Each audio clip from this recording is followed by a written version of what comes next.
Program belajar dari rumah di TVRI hari ini untuk kelas 4-6 SD membahas tentang adaptasi tumbuhan. Adaptasi adalah kemampuan makhluk hidup untuk menyesuaikan diri terhadap lingkungannya dengan tujuan untuk bertahan hidup. Yuk kita membahas tentang adaptasi tumbuhan sambil belajar dari rumah. Setiap tumbuhan memiliki ciri-ciri unik yang khusus untuk bisa bertahan hidup di lingkungannya, seperti tumbuhan lidah buaya. 1. Mempunyai daun yang tebal tanpa tulang, mengandung banyak air dan getah atau lendir yang biasanya dimanfaatkan sebagai obat.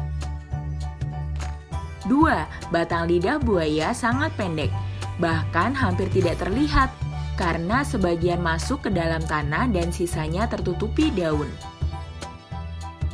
3. Tanaman ini memiliki akar serabut yang kecil dan pendek, sehingga mudah untuk dicabut atau roboh. 4. Lidah buaya memiliki bunga yang kecil, panjang seperti pipa yang banyak, berwarna kuning atau kemerahan. Bunga lidah buaya yang bisa mencapai 1 meter ini akan muncul pada bagian tengah tumbuhan. 5. Bisa bertahan hidup dalam berbagai iklim atau suhu, baik hujan atau panas. Bagian tumbuhan yang sesuai dengan iklim dan karakteristik geografis tempat tinggalnya adalah 1. Gerakan fototropisme, gerakan tanaman yang dipengaruhi oleh cahaya. Seperti tanaman yang ditaruh dekat jendela, maka cabang dan batang tanaman akan mengarah ke sumber cahaya. 2. Gerak geotropisme, gerakan tanaman yang disebabkan oleh pengaruh gravitasi bumi, seperti tanaman yang akarnya tumbuh ke dalam tanah. 3. Gerakan hidrotropisme, gerakan tanaman yang disebabkan oleh pengaruh stimulasi sumber air, seperti tanaman yang akarnya mengarah ke sumber air sungai atau air danau.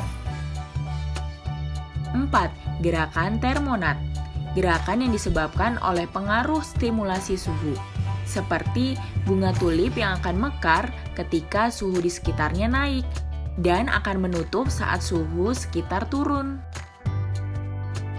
Hal yang bisa dilakukan untuk menjaga keunikan hewan dan tumbuhan unik di daerah tempat tinggalmu adalah 1. Memperbanyak pengetahuan tentang hewan dan tumbuhan. 2. Menjaga kebersihan lingkungan sekitar. 3. Mengunjungi Taman Nasional untuk tahu lebih banyak tentang hewan dan tumbuhan di bumi ini.